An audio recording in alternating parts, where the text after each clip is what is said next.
우리 요한복음 말씀 같이 보겠습니다. 요한복음 1장 1절 그리고 1장 14절 우리 두 절 보겠습니다. 요한복음 1장 1절 또 1장 14절입니다.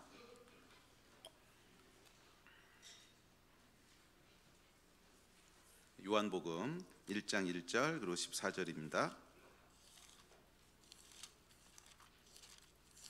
우리 다 찾으셨으면 다 같이 한 목소리로 읽도록 하겠습니다. 시작. 태초에 말씀이 계시니라. 이 말씀이 하나님과 함께 계셨으니 이 말씀은 곧 하나님이시니라. 말씀이 육신이 되어 우리 가운데 거하심에 우리가 그의 영광을 보니 아버지의 독생자의 영광이요 은혜와 진리가 충만하더라. 아멘. 저희가 하나님은 어떤 분이신지에 대해서 살펴보고 있습니다. 사실 우리의 믿음 그리고 신앙의 기초는, 그리고 사실 기초라기보다 전부는 하나님이 어떤 분이신지를 아는 것입니다. 우리 하나님이 어떤 분이신지를 아는 것이 우리 신앙의 기초고 사실은 전부입니다. 그래서 우리가 지난 5월 달부터 시작해서 지금 한 4개월째 이 하나님이 어떤 분이신지, 하나님의 속성에 대해서 살펴보고 있습니다. 그래서 삼위일체 하나님에 대해서 살펴보기 시작해서 우리 하나님에 대해서 몇 번 살펴봤죠? 열 몇 번 살펴본 것 같은데 12번 살펴본 것 같고요. 그리고 지난주부터 이제 두 번째 삼위일체 중에 두 번째 위격에 해당하시는 성자 예수님은 어떤 분이신가 하는 것에 대해서 살펴보는 것을 시작했습니다. 그래서 이 성부, 성자, 성령 하나님은 한 분 하나님이십니다. 그래서 따로 떨어져서 사실 이야기한다고 하는 것이 그렇게 올바른 접근은 아닐 수 있지만, 그래도 하여간 편의상 성부, 성자, 성령 하나님의 약간 독특한 면들이 있기 때문에 그런 면들을 부각시켜서 살펴보고 있긴 하지만, 사실은 하나님의 속성이 예수님의 속성이기도 하고요. 그래서 하나님의 속성 가운데 자비하시고 인자하시고 영원하시고 전능하시고 이게 다 예수님의 속성이기도 합니다. 또한 지금 살펴보고 있는 예수님의 속성이 또한 성령님의 속성이기도 하고, 또 성령님의 속성이 동시에 하나님의 속성이기도 해요. 사실 그 분리한다고 하는 것이 무의미한 일이긴 하지만, 그래도 성부, 성자, 성령 이 세 분으로 존재하시고 또 세 분의 독특한 면들이 있기 때문에 그런 면들을 우리가 함께 살펴보고 있습니다. 그래서 오늘은 이제 그 두 번째, 예수님 어떤 분이신가에 대한 두 번째 시간입니다. 첫 번째 특징은 뭐라 그랬죠? 예수님의 첫 번째 특징은 성육신이에요. 성육신. 그래서 예수 하나님, 즉 성자 하나님이라고 했을 때 가장 중요한 특징은 인간의 몸을 입으신 하나님이시라는 거예요. 다른 하나님들이란 말은 좀 이상하다. 그러니까 성부 하나님 또 성령 하나님과 예수 하나님은 사실은 많은 부분은 같이 공유하고 계신 한 분이신데, 예수님만이 가지고 계신 좀 독특한 면이 있다면 인간의 몸을 입으셨다는 거예요. 이거는 성부 하나님이나 성령 하나님에게는 없는 특징이지요. 그래서 인간의 몸을 입고 사람이 되신 하나님을 우리가 성자 하나님이라고 부릅니다. 그래서 우리 지난주에 살펴봤듯이 예수님은 인간이시면서 동시에 신이세요. 그러니까 하나님이시면서 동시에 인간이신데, 이것이 50대 50, 그래서 반인 반신 뭐 이런 존재가 아니라 100% 완전한 하나님이시고 동시에 100% 완전한 인간이십니다.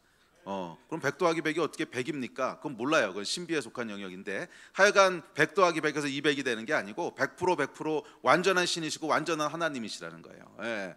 그래서 그분에게는 하나님이 가지고 계신 모든 그런 전능하신 전지하심 이게 다 존재하시지만 동시에 완전한 인간이셨다는 거예요. 그래서 이분이 왜 이제 그렇다면 인간의 몸을 입고 이 땅에 오셨는가? 왜 성육신하셨는가? 세 가지 이유가 있다 그랬습니다. 세 가지 이유가 뭐였죠? 첫째는 속량하시기 위해서, 그러니까 우리의 죄를 대속하시기 위해서 인간의 몸을 입으셨고, 왜냐하면 인간의 죄를 대신해서 죽으시려면 인간이셔야지, 인간이 아닌 존재가 인간을 대신해서 죽어줄 수는 없지요. 그래서 인간을 속량하시기 위해서, 인류를 속량하시기 위해서 인간의 몸을 입으셨고, 둘째는 체휼하시기 위해서, 우리가 인간이 어떤 존재인지 또 인간의 고통과 어려움과 아픔을 친히 다 체휼하시기 위해서 이제 인간의 몸을 입으셨고, 이게 히브리서 5장에 나오는 말씀이죠. 그리고 마지막 세 번째, 우리의 모델이 되기 위해서 그러셨다는 거죠. 그래서 단순히 그냥 속량하기 위해서 십자가만 지시기 위해서 오신 것이 아니라 우리의 삶의 모델이 되어주셨다는 거예요. 그래서 원래 하나님이 창조하신 인간의 모습은 이런 모습이고, 원래 인간은 이렇게 살아갈 수 있고 하는 모습들을 보여주신, 100% 인간으로서 보여주신 것이 예수님이 이 땅에 오신 세 번째 이유였습니다. 그래서 우리 지난주에 살펴봤던 거 기억나시죠? 예수님이 행하셨던 수많은 기적과 이적과 능력들이 있었지만 그것은 예수님의 신분으로 행한 게 아니었다고 우리 성경을 찾아보면, 지난주 같이 찾아봤듯이 그것은 성령께 이끌려 성령께서 그를 통하여 일하시어 그러니까 이거 뭐냐면 예수님이 하나님이실지라도 그분이 행하셨던 초자연적인 능력은 성령을 통해서 행하셨다는 거예요. 그 말은 뭐냐면 모든 인간들이 예수님을 따라갈 수 있다는 거예요. 예수님이 하나님이시기 때문에 그렇게 사셨다면 우리의 모델이 되실 수 없지요. 근데 예수님은 하나님이시기 때문에 그렇게 사신 것이 아니라 100% 인간이신데 그렇게 사셨다는 거예요. 그래서 우리에게 예수 닮아가는 것이 무엇인지를 모델로 보여주시고 또 그것을 모든 믿는 자들의 영원한 목표가 되도록, 목적이 되도록 하시기 위해서 이 땅에 오셨습니다. 그래서 예수님이 뭐라 그러시냐면 내가 한 일을 너희도 할 것이고 내가 한 것보다 더 큰 일도 할 거라 그러셨어요. 만약 예수님이 하나님이셔서 그 일을 행하셨다면 예수님이 하신 일을 우리가 할 수가 없지요. 그리고 예수님보다 더 큰 일을 한다고 하는 것도 말이 안 되는데, 예수님이 하나님으로서 그 일을 행하셨던 것이 아니로 예수님은 인간으로서 그 일을 행하셨고 성령께서 그를 통하여 일하신 거라면 뭐 누구나 할 수 있는 일이라는 거죠. 그 안에 성령이 거하시는 자는 누구든지 이 일을 할 수 있는 자, 이것이 인간 예수님의 성육신입니다.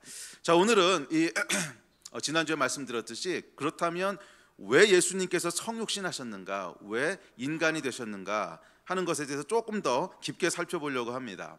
자, 여러분, 예수님에게 있어 인간이 된다고 하는 것이 어떤 의미였을까요? 우리에게 예수님이 인간이 되셨다고 하는 것이 어떤 의미일까? 이렇게 물어본다면 앞서 얘기했던 아마 세 가지 이유를 댈 수 있을 것입니다. 예수님이 성육신하시고 인간의 몸을 입으셔서 우리가 속죄함을 또는 속량을 얻었습니다. 또 우리를 체휼하시는 분이 되셔서 중보자가 되십니다. 또 어쩌습니다. 뭐 이렇게 말할 수 있겠지만 우리에게 주는 의미 말고 예수님에겐 어떤 의미였을지 한번 생각해 보셨습니까?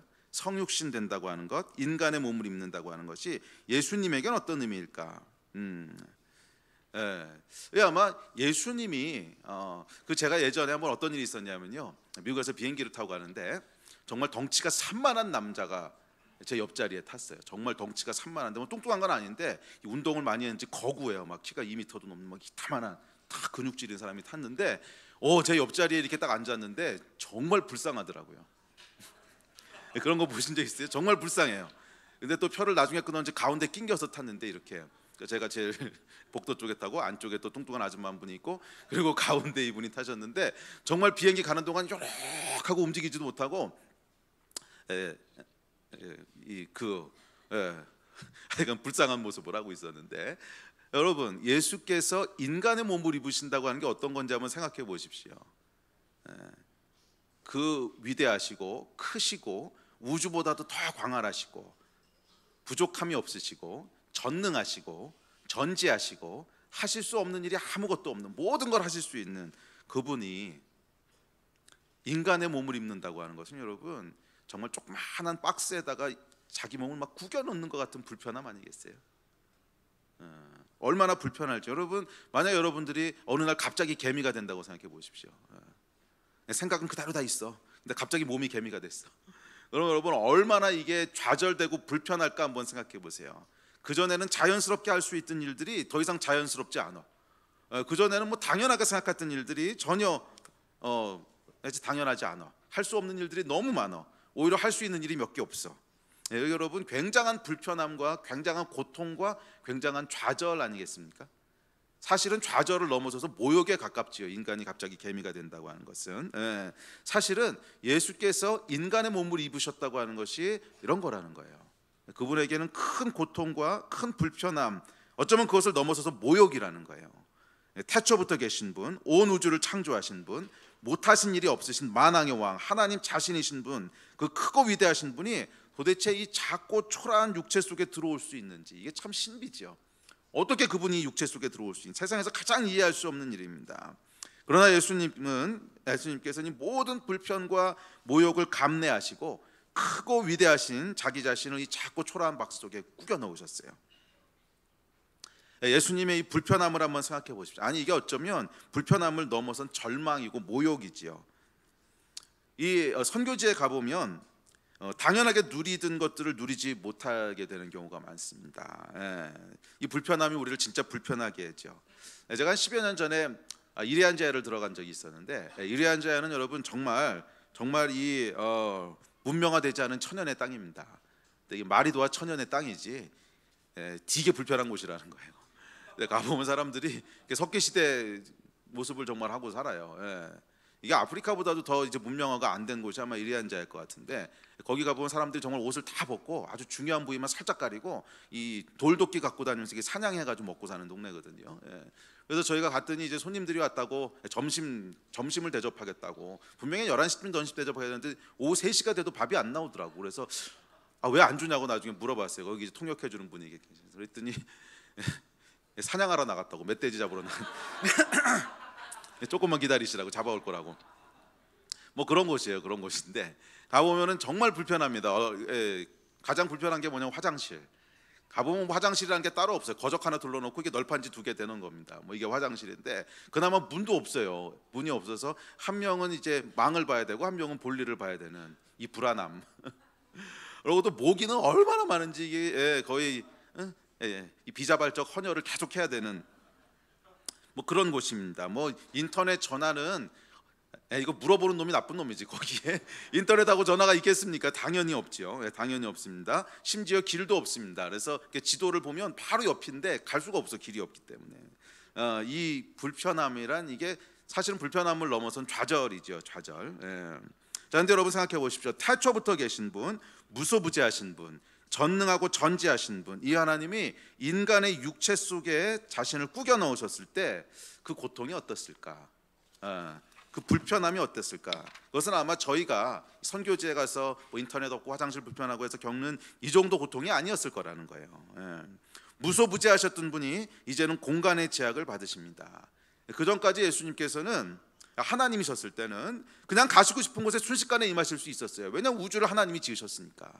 우주를 하나님이 만드셨기 때문에 그냥 화성에 가야지 그럼 쫙 하고 화성에, 물론 거기 뭐 들릴 일 별로 없었겠지만 하여간 어디든지, 우주 어디든지 간에 예수님이 가시고자 하면 순식간에 임하실 수 있는 분이셨습니다. 이것은 특별한 능력이 아니었어요. 그냥 그분의 본성이었습니다. 본성. 그 본성이라고 하는 건 뭐냐, 우리가 마치 가려우면 이렇게 긁잖아요, 본능적으로. 그것과 똑같이 우주 아무 곳에나 임하실 수 있는 것은 특별한 능력을, 지금부터 내가 내 공을 모아가지고서 이런 게 아니라는 거예요. 그냥 자연스러운 거라는 거예요. 그분은 어디든지 가고 싶으면 나타나실 수 있고 어디든지 임하려면 임하실 수 있고 뭐 그런 분이셨다는 거예요. 자, 그런데 이제는 공간의 제약을 받으십니다. 공간의 제약을 받으시게 됐어요. 마치 우리가 매일 자연스럽게 여기던 가려운 곳을 긁던 손이 어느 순간에 갑자기 사라져버린 것 같은 그런 불편함과 그런 고통이었을 겁니다. 또한 그분은 전지하신 분이셨습니다. 그런데 이제는 시간과 자연세계 법칙의 제한을 받으셔야 됐습니다. 여러분, 우리가요 이 스마트폰만 없어도 패닉이 되잖아요. 그렇지 않으세요? 스마트폰만 없어도 패닉이 되죠. 선교지에서 인터넷이 없는 곳에 가끔가다 묵게 되면 얼마나 불편한지 몰라요. 할 수 있는 것이 거의 없습니다. 막 자괴감이 들어. 이게 비행기 표도 끊을 수 없고 그러니까 이메일도 확인할 수 없고 이게 마치 어떤 느낌이냐면 눈이 멀고 이게 귀가 막힌 것 같은 그런 답답함이죠. 자, 그런데 여러분, 전지하신 하나님께서 인간의 몸을 입으셨다는 것은 이것 이상의 불편함이셨습니다. 당연히 무엇인지 다 알고 계시고 인지하고 계시는 그 본성을 가지신 분이 이제는 시간과 공간의 제약을 받으신다는 거예요. 그래서 직접 가서 확인하기 전에는 알 수가 없고, 물론 뭐 성령께서 이렇게 띄엄띄엄 가르쳐 주시는 게 있긴 하지만 하여간 하나님이셨을 때 누리셨던 그런 능력들은 다 제한을 당하셨다는 거예요. 굉장한 불편함이었습니다. 그분은 제한을 받지 않으시는 무소부재하시고 전지전능하신 하나님이십니다. 예수님이 인간의 몸을 입으셨다는 것은 불편함을 넘어선 고통이고 모욕입니다. 그 옛날에 여러분 전쟁에서 이겨서 상대방 나라의 왕을 사로잡으면요 모욕을 주기 위해서 왕이 누리던 모든 권리와 권세를 뺏고 노예로 만들어 버립니다. 그리고 조금 더 잔인하게는요 이 엄지손가락을 자릅니다. 근데 왜냐하면 칼을 잡지 못하게 하려고. 이게 잘리면 이제 칼 잡는 게 불편하잖아요. 그래서 칼을 잡지 못하게 하려고 엄지손가락을 자르지요. 그러면 칼만 못 잡는 게 아니고 다른 물건들도 이렇게 잡는 게 아주 어려워지지요. 자, 자신이 당연히 누려야 될 권리와 인권을 누리지 못하게 함으로 고통을 주고 고통받는 모습을 사람들에게 보여줌으로 모욕을 주는 거지요. 예수님에게 있어서 인간의 몸을 입으셨다고 하는 것은 우리로 치면 이런 거라는 거예요. 손발을 다 잘리고 정말 모욕적인 이런 일을 당하는. 왜냐하면 하나님이 어떻게 인간 안에 들어오시겠어요? 하나님이 어떻게 인간이 되시겠어요? 그분은 우리하고는 비교할 수 없으신 분이신데, 그런데 그런 분이 인간의 몸을 입고 이 땅에 오셨다는 거예요. 하늘 보좌에서 누리던 모든 권세와 영광과 무한한 능력을 인간이 되는 순간 다 상실하셨거든. 이제 그분은 원하는 곳에 가기 위해서는 걸으셔야 됐고요, 배고픔을 달래기 위해서는 엄마의 품속에서 울어야 됐습니다. 이것이 성육신하신 예수님의 모습이었어요. 자, 그렇다면 예수님께서는 왜 이런 고통과 절망과 모욕을 감내하셨을까요? 왜 인간의 몸을 입으셨을까요? 오늘 본문이 그 얘기를 하고 있습니다. 우리 다음 구절 볼까요? 네, 오늘 본문입니다. 자, 1장 14절입니다. 자, 시작. 말씀이 육신이 되어 우리 가운데 거하심에 우리가 그의 영광을 보니. 오케이, 거기까지만 봅시다. 거기까지만 보자고. 말씀을 잘 듣고 오세요. 말씀이 육신이 되어 우리 가운데 거하심에. 자, 여기서 두 가지 이유를 얘기해요. 말씀이 육신이 된 이유를 두 가지를 얘기하시는데, 첫 번째는 뭐냐면 우리 가운데 거하시기 위해서 그렇게 하셨다는 거예요. 우리 가운데 거하시기 위해서. 놀랍게도 예수님께서 이 고통과 모욕을 감내하시고 육신을 입으신 것은 우리 가운데, 인간 가운데 거하시기 위해서 그랬다는 거예요. 여러분, 사랑의 속성이 뭔지 아세요? 사랑의 속성은 같이 있고 싶어 하는 거예요. 사랑하는데, 너무너무 사랑하는데 10년을 떨어뜨려 놔도 아무 불편함을 안 느껴요. 이건 사랑 안 한다는 거야. 정말 사랑하는 사람이면요, 잠시도 떨어져 있기 싫어합니다. 저희 막내가 요번에 우리 DA에서 목금토일 오늘 아침까지 이제 3박 4일인가 4박 5일인가 약간 캠핑을 갔어요. 근데 둘째 날 되니까 너무 보고 싶어서 이 자식 어디 있어, 이 자식 어디 있어, 이 생각이 계속 드는 거야. 뭐 3일 떨어져 있는데. 왜 그럴까요? 사랑하니까. 사랑하는데 전혀 보고 싶지도 않고 전혀 함께 있고 싶지, 이건 말이 안 되는 거지. 예수님께서 우리 가운데 거하시기 원하셨다는 건 무슨 말이에요? 우리를 사랑하셨다는 거예요. 사랑하셨다는 거예요. 우리와 함께하기 원하셨다는 거예요. 그래서 하늘의 영광과 모든 보좌를 버리고 인간의 조그만 육체 속에 당신을 구겨 넣으신 것은 우리를 사랑하시기 때문이라는 거예요. 이게 여러분 복음입니다. 이분이 우리 예수님이시고 이분이 우리 하나님이세요. 자, 우리 다음 구절 봅시다. 자, 시작. 하나님이 세상을 이처럼 사랑하사 독생자를 주셨으니 이는 그를 믿는 자마다 멸망치 않고 영생을 얻게 하려 하심이라. 아멘. 이게 여러분 복음이잖아요. 하나님이 우리를 사랑하셔서, 세상을 사랑하셔서 그 아들을 인간의 몸을 입은 독생자로 이곳에 보내셨다는 거예요. 이것이 여러분 성육신의, 예수님이 성육신하셨던 첫 번째 이유입니다. 그의 백성들을 사랑하신 거예요. 저와 여러분과 함께 있기를 원하시는 거예요. 우리 하나님은 저와 여러분과 함께하기 원하시는 하나님이신 줄로 믿습니다.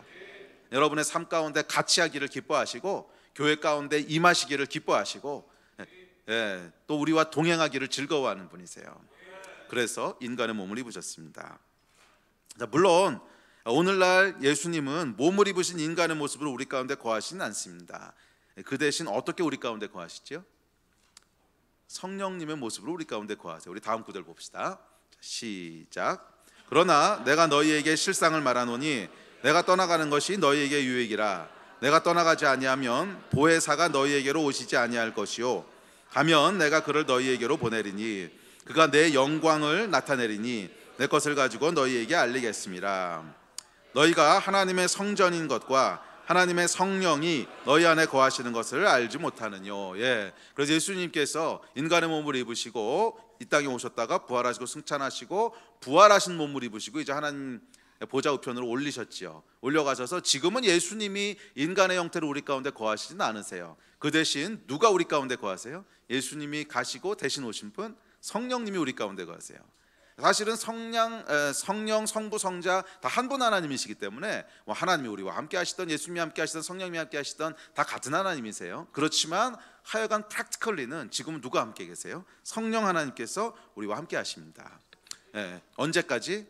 우리가 이 땅에 살아가는 동안은 성령 하나님께서 함께 하세요. 자, 그러면 이 땅을 우리가 떠나게 되거나 또는 마지막 날이 되어서 예수께서 다시 재림하실 때, 그때는 여러분 다시 누가 우리와 함께 하시겠어요? 성령님은 물론 우리 안에 계실 거예요. 그렇지만 예수님도 다시 우리 가운데 함께 하실 거라는 거야. 여러분, 예수님은요 잠깐 인간의 몸을 입으셨다가 십자가 지시고 사명을 끝내시고 난 다음에 이거 수고했다 다시 하나님 이러고 돌아가시는 게 아닙니다. 그분은 영원한 인간이 되신 거예요. 영원히 인간의 몸으로 거하시기를 선택하신 거예요. 여러분, 이것은 굉장한 희생입니다. 하나님이신 분이 뭐 잠깐 인간을 구원하기 위해서 인간이 되셨다가 다시 하나님으로 돌아가신다면 뭐 할만해. 그런데 그게 아니라 영원한 인간이 되신 거예요. 왜냐하면 여러분, 부활하신 몸은, 부활체는 죽거나 소멸되는 몸이 아니거든. 그리고 우리도 부활해서 그 몸으로 영원히 살 거거든. 그러니까 예수님이 그 첫 열매가 되셨거든. 그러니까 예수님은 부활하신 그 부활체로, 물론 우리 몸하고는 좀 달라요. 그렇지만 부활하신 몸을 입고 영원히 우리와 함께 하신다는 거예요. 할렐루야. 예. 그런데 흥미로운 것은 다음 성경 구절 한번 봅시다. 자, 우리 같이 읽어볼게요. 시작. 말씀이 육신이 되어 우리 가운데 거하심에 우리가 그 영광을 보니 아버지의 독생자의 영광이요 은혜와 진리가 충만하더라. 자, 시작. 너희가 하나님의 성전인 것과 하나님의 성령이 너희 안에 거하시는 것을 알지 못하느뇨. 내가 들으니 보좌에서 큰 음성이 나서 가로되 보라, 하나님의 장막이 사람들과 함께 있음에 하나님이 저희와 함께 거하시리니 저희는 하나님의 백성이 되고 하나님은 친히 저희와 함께 계셔서. 자, 여러분, 이 세 구절을 제가 왜 뽑아놨는지 혹시 아시는 분? 눈치 빠르신 분은 아실 텐데. 자, 첫 번째 구절은 누가 우리와 함께 하신다는 거예요? 예수님이 우리와 함께 하신다는 거예요. 독생자. 두 번째 구절은 누가 우리와 함께 하신다는 거예요? 성령께서 우리 안에 함께 하신다는 거예요. 마지막 세 번째 구절은 누가 우리와 함께 하신다는 거예요? 하나님이 우리와 함께 하신다는 거예요. 자, 여러분, 성경이 우리에게 얘기해 주고 있는 것은 성부, 성자, 성령, 삼위 하나님이 다 우리와 함께 하신다는 거예요. 그게 사실은 하나님의 타초부터 가지고 계셨던 원함이시라는 거예요. 그래서 여러분, 창세기에 보면 타락하기 전에 하나님이 인간과 함께 거하셨어요. 근데 죄로 인하여 지금 잠깐 나뉘어져 있는 것뿐인데, 마지막 때 다시 새 하늘과 새 땅, 이 땅을 새롭게 하실 때는 하나님의 장막이 다시 이곳에 임한다는 거예요. 그래서 하나님께서 다시 인간들과 함께 하신다는 거예요. 그래서 여러분, 복음은 뭐냐면, 복음은 삼위 하나님이 우리와 함께 하신다는 거예요. 성부, 성자, 성령 하나님께서 다 우리와 함께 하신다는 거예요. 지금은 그 중에 성령 하나님만 우리 안에 거하시고 나머지 두 분은 물리적으로 좀 떨어져 있을 수밖에 없는 그런 어떤 기간이지만, 결국엔 몸을 입으신 예수님도 우리 가운데 영원히 함께 하실 것이고, 더 놀라운 것은 창조주 하나님께서도 인간 가운데, 백성 가운데 이 장막을 치다라고 하는 그 이제 히브리어를 보면 그게 그 안에 거하다, 그 안에 함께 살다, 이런 뜻이에요. 그러니까 단순히 텐트 치는 걸 얘기하는 것이 아니고 그 안에 그냥 삶의 터전을 마련하다, 이런 뜻이야. 그러니까 그 안에 함께 살다. 그래서 하나님이 우리 안에 함께 사신다는 거예요. 우리 안에 함께 사신다는 거예요. 우리와 함께하기 원하시고 우리와 함께하기를 기뻐하시는 분이 하나님이십니다. 그래서 이 성부, 성자, 성령 하나님의 간절한 원함, 어떻게 보면 간절한 속성, 어떤 속성이야? 자기의 백성들, 자녀들과 함께하기 원하는 이 하나님의 간절한 속성이 예수 그리스도로 인간의 몸을 입게 하신 거예요. 할렐루야. 여러분, 이게 우리 하나님의 속성입니다. 우리 하나님은요, 여러분과 함께하기를 원하세요. 저와 여러분과 함께하기를 원하세요. 기쁨의 순간에도 함께하기 원하시고, 고통의 순간에도 함께하기 원하시고, 사망의 음침한 골짜기를 걸을 때도 함께하기 원하시고, 질병 가운데 고통할 때도 함께하기 원하시고, 또 자녀를 낳은 큰 기쁨 가운데도 함께하기 원하시고, 함께하기 원하시는 하나님이시라는 거예요. 그분이 저와 여러분의 하나님이십니다. 복음은, 여러분, 복음은 결국 우리와 함께하는 하나님이세요. 뭐 복음을 여러 가지로 설명할 수 있지만 저는 그 복음에 대한 정의가 가장 마음에 들어요. 복음은 십자가에서 우리 죄를 사하여 주신 겁니다. 이건 너무 기계적이야. 십자가에서 우리 죄를 사하여 주셨는데 그때 예수님이 왜 그렇게 하셨냔 말이야. 결국 복음의 가장 근원적인 목적은 뭐야? 하나님이 우리와 함께하기 원하시는 거죠. 그런데 죄가 있으면 하나님과 인간이 함께할 수 없거든. 그래서 함께하기 위해서 그 죄를 제거하시려 예수님이 오신 거고, 십자가 지신 거고. 그래서 복음의 여러분 가장 핵심은요, 하나님은 우리와 함께하기를 즐거워하시는 분이시라는 거예요. 저와 여러분과 동행하기를 즐거워하시고, 저와 여러분과 함께하기를 즐거워하시고, 그래서 언제나 함께하시는 분이세요. 할렐루야. 우리 옆 사람을 쫙 돌아보세요. 그 옆에 하나님이 보이세요? 영의 눈으로 봐봐. 그 옆에 지금 하나님이 함께하고 계시다는 거야. 그 옆에 하나님이요, 이렇게 어깨를 이렇게 감싸고 계시고, 왜냐하면 그 안에 하나님의 영이 지금 계시잖아요. 우리 하나님은 여러분과 함께하는 분이신 줄 믿습니다. 여호와 라파를 빨리 할 수 있도록 이제 거의 됐어요, 거의.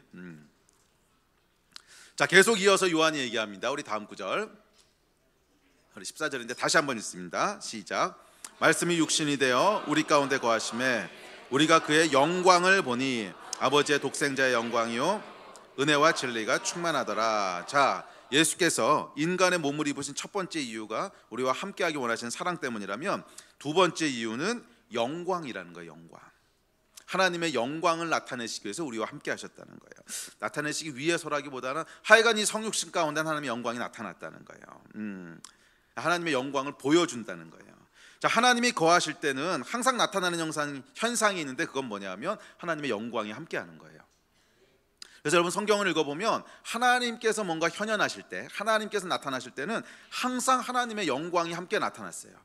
시내산에서 모세가 하나님을 만났을 때 그곳에 형연할 수 없는 하나님의 영광이 있었고, 이스라엘 백성이 광야에서 성막을 쳤을 때 여호와의 영광이 그 위에 머물렀다고 기록하고 있습니다. 또 솔로몬이 성전을 헌당했을 때 구름 같은 하나님의 영광이 그 위에 있었고요, 다윗이 장막을 지어 주님을 예배했을 때 주님의 영광이 있었습니다. 또 바로의 병거를 홍해에 묻으실 때에도 여호와의 영광이 거기 있었고, 엘리야의 기도에 하늘이 열리고 불이 내렸을 때도 여호와의 영광이 거기 있었습니다. 이사야가 하나님의 보좌를 봤을 때도 여호와의 영광이 거기 있었고, 다니엘이 주님의 방문을 받았을 때도 여호와의 영광이 거기 있었습니다. 그리고 오늘 요한이 육신으로 오신 예수님을 보았을 때도 그분의 영광이 거기 있었다고 얘기합니다. 하나님이 임하실 때는, 하나님이 나타나실 때, 하나님이 뭔가 일하실 때는 거기 반드시 따라오는 게 뭐예요? 하나님의 영광이라는 거예요. 영광.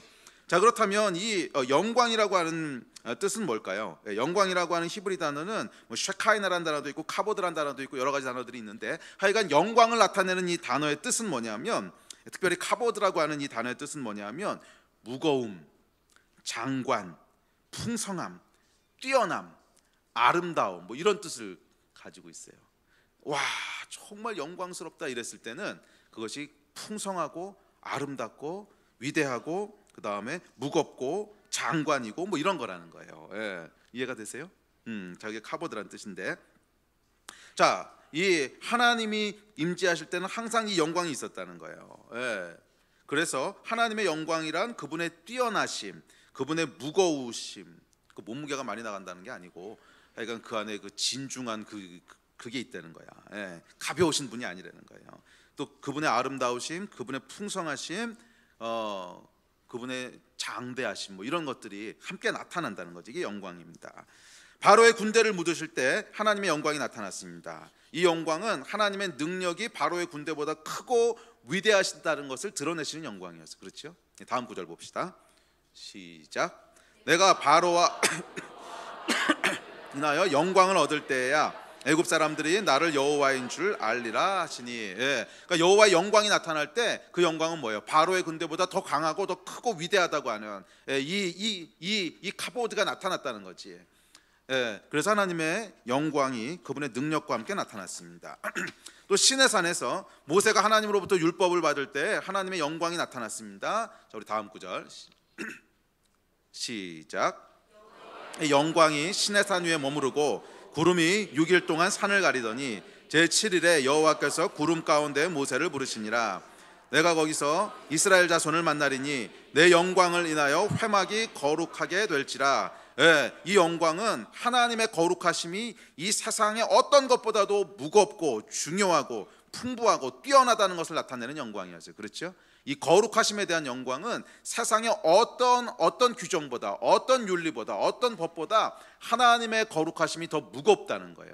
더 뛰어나다는 거예요. 그래서 그 영광이 시내산에서 율법을 주실 때 모세에게 임하셨습니다. 또 다윗이 예배할 때 그 다윗의 장막 위에 여호와의 영광이 있었습니다. 우리 다음 구절 봅시다. 시작. 하늘이 하나님의 영광을 선포하고 궁창이 그 손으로 하신 일을 나타내는도다. 여호와의 이름에 합당한 영광을 돌리며 거룩한 옷을 입고 여호와께 경배할지어다. 하나님이여, 주는 하늘 위에 높이 들리시며 주의 영광은 온 세계 위에 높아지기를 원하나이다. 아멘. 자, 이 영광은 뭐였냐면, 하나님은 우리의 예배를 받으시기에 합당하실 정도로 높으시고 존귀하신 분이시라는 거예요. 그분의 어떤 신분, 그분의 어떤 존귀하심, 그분의 어떤 뛰어나심, 왕의 왕 되심, 하여간 그분의 그 존귀하신 신분이 세상의 어떤 것보다도 뛰어나고 아름답고 풍성했다는 거예요. 그래서 그곳에 여호와의 영광이 임하셨다 이렇게 표현하고 있습니다. 자, 이것이 여호와의 영광이에요. 자, 그런데 이제 오늘 던질 질문, 그렇다면 요한이 마구간에 태어나신 아기 예수를 향해서 하나님의 영광이 나타났다라고 얘기할 때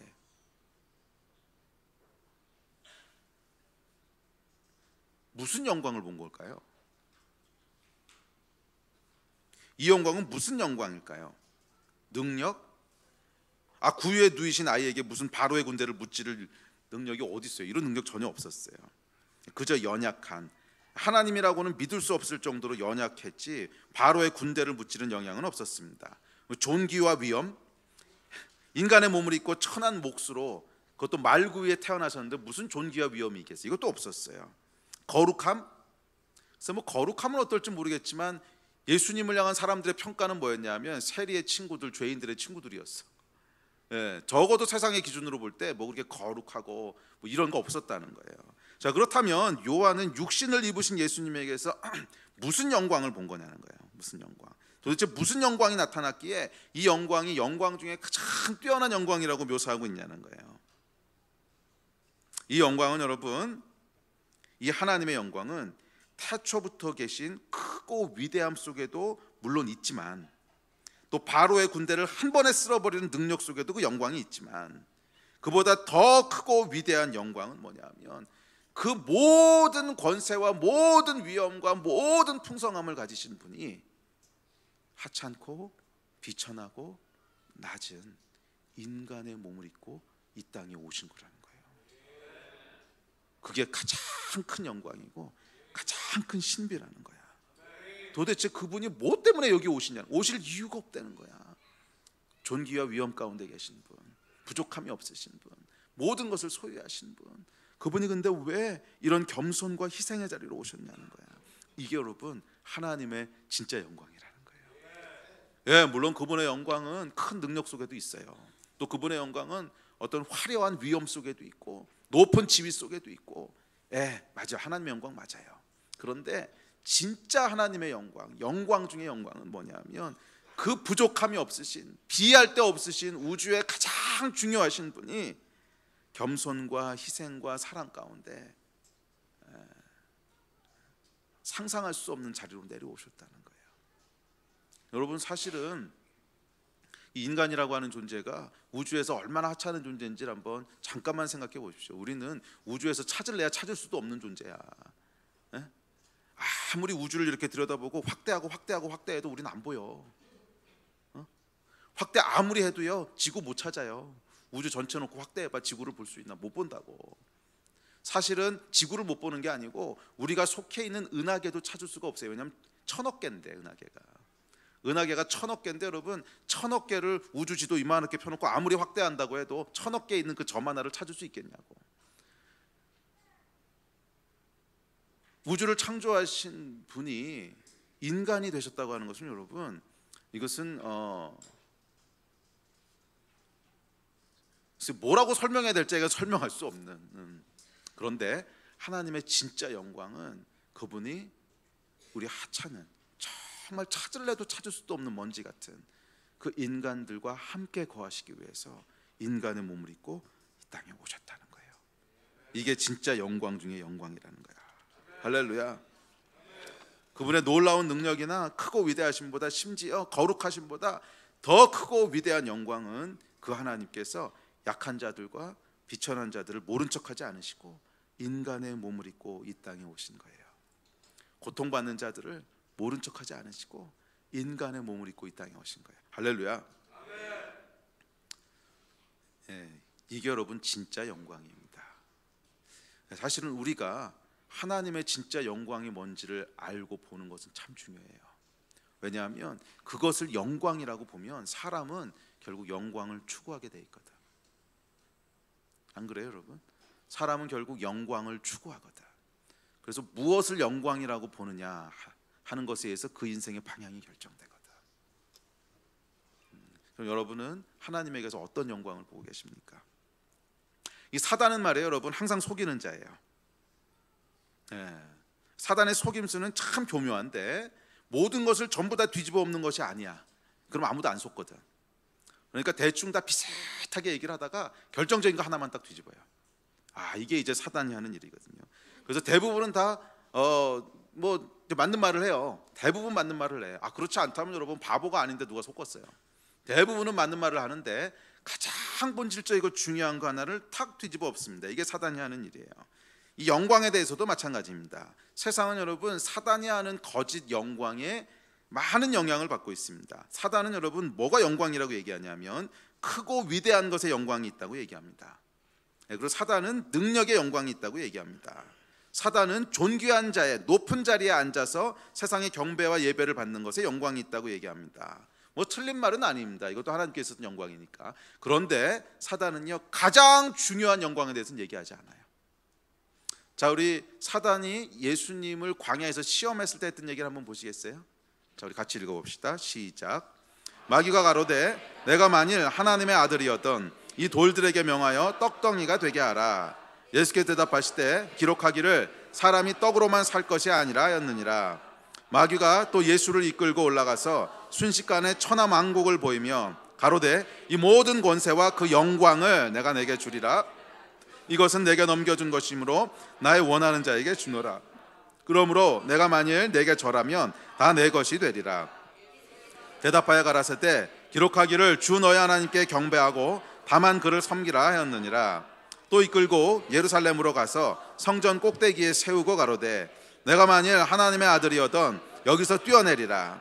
기록하였으되 하나님이 너를 위하여 그 사자들을 명하사 너를 지키게 하시리라 하였고 또한 저희가 손으로 너를 받들어 내 발이 돌에 부딪히지 않게 하시리라 하였느니라.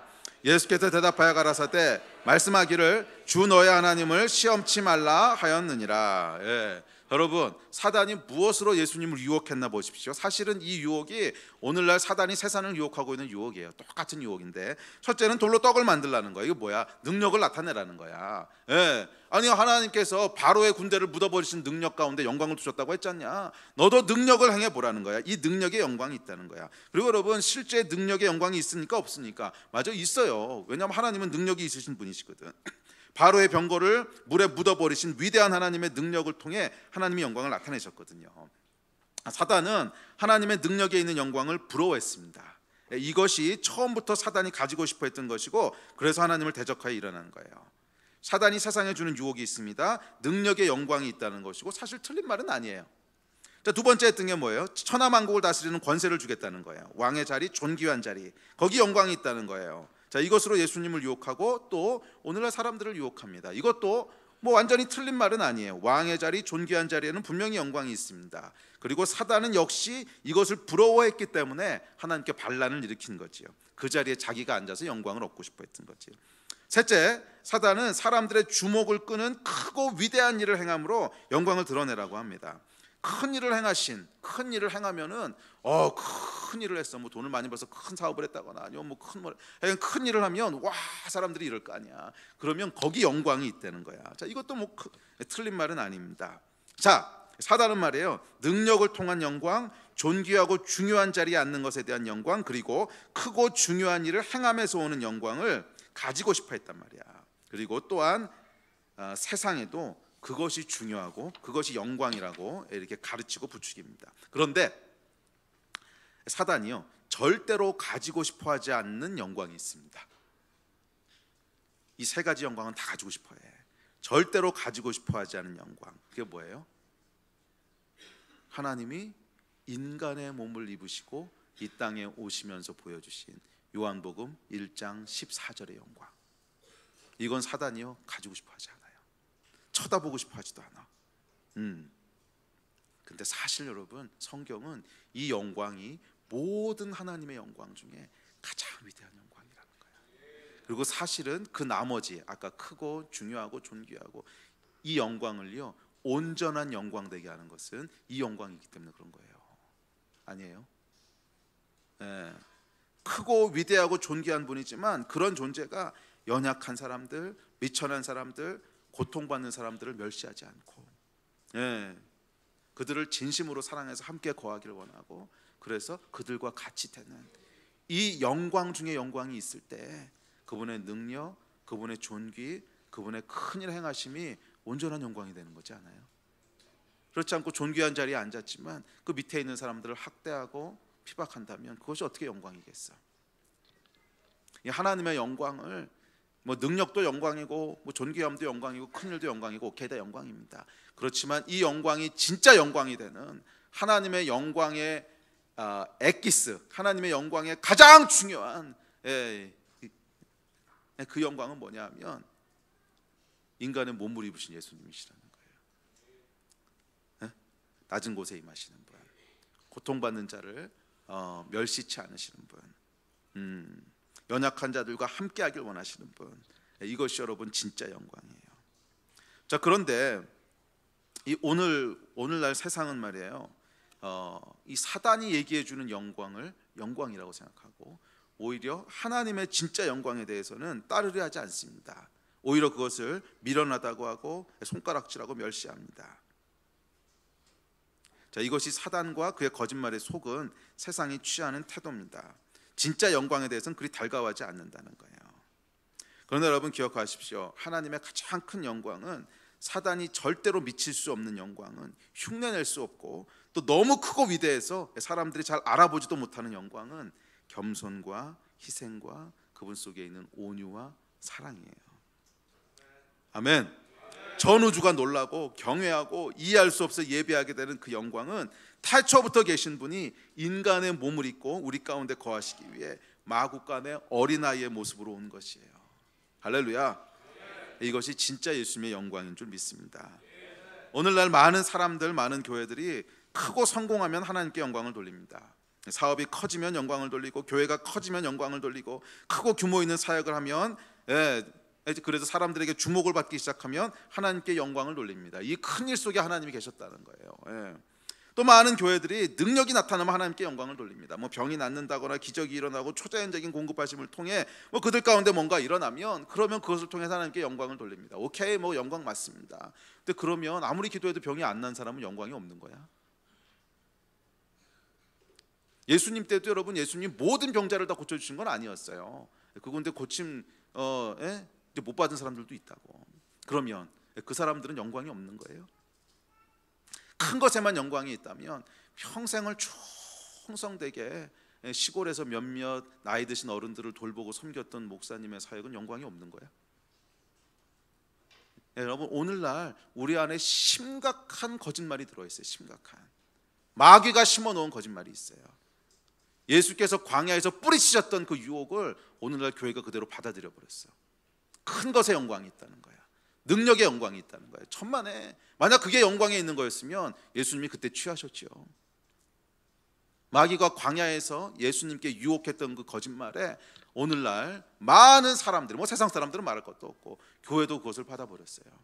그래서 크게 되면 영광이 있다고 얘기하고, 능력이 나타나면 영광이 있다고 얘기하고. 다 좋습니다. 하나님이 그렇게 영광을 드러내기도 하시죠. 뭐 큰 일, 중요한 일, 병의 치유, 뭐 이것 통해 하나님 영광을 드러내시기도 하십니다. 그러나 하나님의 그 영광을 진짜 영광되게 하는 가장 중요한 영광은 뭐예요?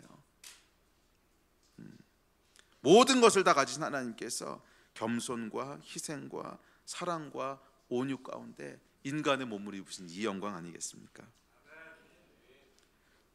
자, 오늘날 교회가 드러내야 될 영광은 이 영광 아니에요. 물론 교회를 통해서 능력이 나타나는 것도 할렐루야. 뭐 교회를 통해서 중요한 일들이 일어나는 것도 감사합니다. 그러나 능력이 나타나든 뭐가 일어나든지 간에 하여간 교회가 그것 이전에 가지고 있어야 될 영광이 있단 말이에요. 그것은 인간의 몸을 입으시고 마국간에 오신 예수 그리스도의 영광이에요.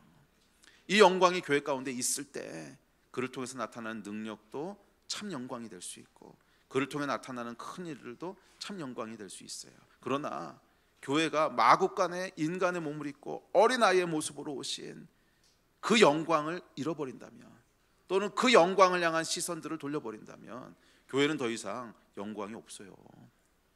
왜? 능력과 큰 일과 이거는 여러분 마귀도 가지고 있는 일이라 그랬어. 이건 하나님께만 있는 속성이 아니라는 거야. 마귀도 큰 능력이 있고 마귀도 세상 존귀를 자기가 다 갖고 있다고 얘기했다고. 그럼 여러분 마귀가 추구하는 영광과 교회가 추구하는 영광이 뭐가 다르냐는 거야. 앞서 제가 말씀드렸듯이 사단은 여러분 전체를 다 뒤집지 않습니다. 전체를 다 뒤집으면 누가 속겠어요? 너희의 가장 큰 영광은 전쟁하고 살인하는 거다. 그런 거 누가 따라오겠냐고. 마귀도 여러분 똑똑해요. 인간보다 지혜롭다 그랬어. 아주 비슷한데 뒤에만 살짝 꼬는 거거든. 마귀도 여러분 크고 능력 있고 중요한 것은 다 추구해요. 그렇다면 오늘날 믿는 사람들과 오늘날 교회들이 마귀가 추구하는 것과 뭐가 다르냐 말이야. 이 유일한 차이는 뭐냐 하면 하나님의 영광이 진짜 영광이셨던 그 이유. 비록 모든 권리와 모든 권세와 모든 걸 다 가지고 계셨지만, 부족함이 없으셨지만, 그럼에도 불구하고 연약한 자들을 멸시치 않으시고 가난한 자들을 무시하지 않으시고 그들에게 마음을 주시고, 그래서 그들과 함께하기 원하시고 그들 가운데로 들어가기를 원하시고, 그래서 인간의 몸을 입고 마구간에 임하신 그 예수님, 이것이 여러분 진짜 영광인 줄로 믿습니다. 예배팀 앞으로 나오십시오. 오늘날 여러분 세상뿐만 아니라 많은 교회와 많은 그리스도인들도 사실 정말 영광을 담아내는 그릇들은 참 찾기 힘들다는 그런 시대입니다. 저희도 마찬가지고, 많은 사람들의 시선, 많은 교회들의 시선이 더 큰 일, 더 중요한 일, 더 능력 있는 일들을 계속 바라봅니다. 그것이 틀린 것은 아닙니다. 왜냐하면 하나님은 분명히 그 영광이 있으셨으니까.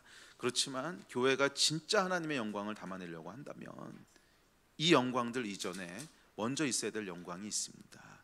그것은 인간의 몸을 입으신 예수 그리스도가 요한복음 1장 14절에서 말하고 있는 그 영광을 드러내신 거예요. 우리도 그 영광이 드러날 때 교회를 통해서 세상이 하나님의 영광을 보게 됩니다. 만약 여러분 이 영광이 없이 교회가 단순히 크기와 능력과 중요함만을 추구한다면 세상은 절대로 이곳에서 하나님의 영광을 보지 않아요. 왜? 사단도 그거 하고 있거든. 세상도 그거 하고 있거든. 똑같은 영광인데 교회라고 뭐가 다르겠어요? 전혀 거기서 아무런 차이를 느끼지 못한다는 거예요. 세상이 하나님의 영광을 보게 되는 것은 독생자 예수 그리스도의 영광이에요. 성육신하신 인간의 몸을 입으신 그 영광이에요.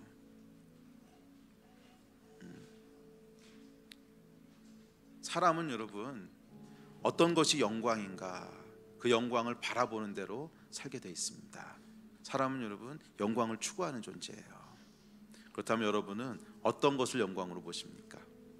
우리는 어떤 것을 영광으로 보고 있습니까? 우리가 영광이라고 생각하는 건 뭡니까? 어떤 걸 봤을 때 와, 정말 저게 진짜인데, 언제 여러분 이 생각이 드십니까?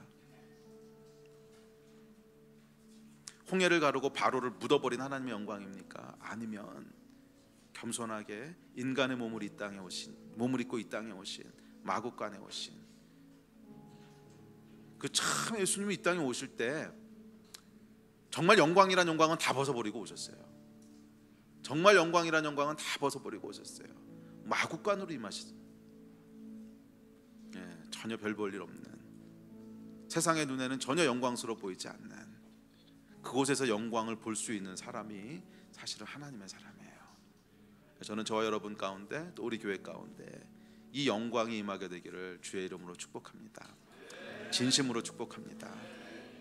크고 중요한 일, 능력 행하십시오. 하나님이 주시면 부인할 필요는 없습니다. 그러나 그것에 우리의 눈을 고정하지 마십시오. 우리의 눈은 성육신하신 예수 그리스도의 영광에 고정하십시오. 그러면 그 나머지 영광은 따라오는 거예요. 능력 필요하면 하나님이 행하시겠죠. 기적 필요하면 하나님이 행하시겠지. 크고 중요하게 세우실 일이 있으면 세우시겠지. 하지만 그것이 우리의 영광이어서는 안 돼요.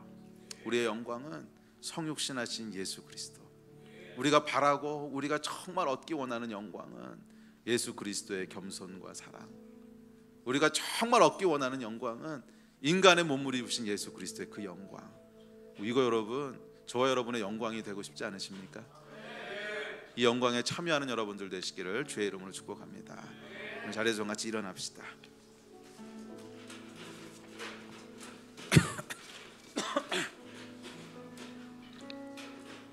우리 함께 좀 기도합시다.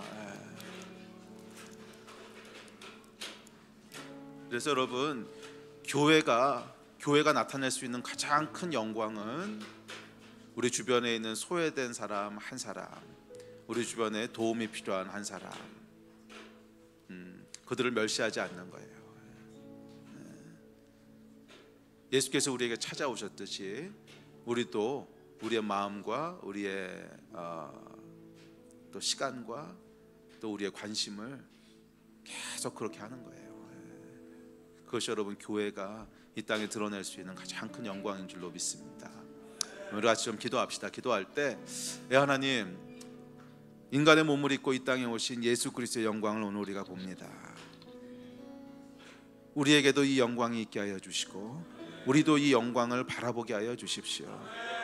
하나님, 우리로 다른 영광을 바라보는 그런 어리석음 없게 하여 주시고, 사단이 예수님을 유혹했던 그 유혹에 우리의 눈이 넘어가지 말게 하여 주시고, 우리는 온전히 예수 그리스도의 영광에 집중하는 자들이 되게 하여 주십시오.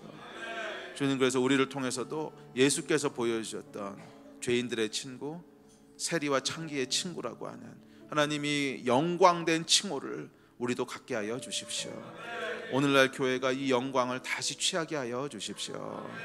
이 마음 가지고 우리 한 2, 3분 정도 함께 기도하시고, 그리고 우리 찬양합시다. 기도하시겠습니다.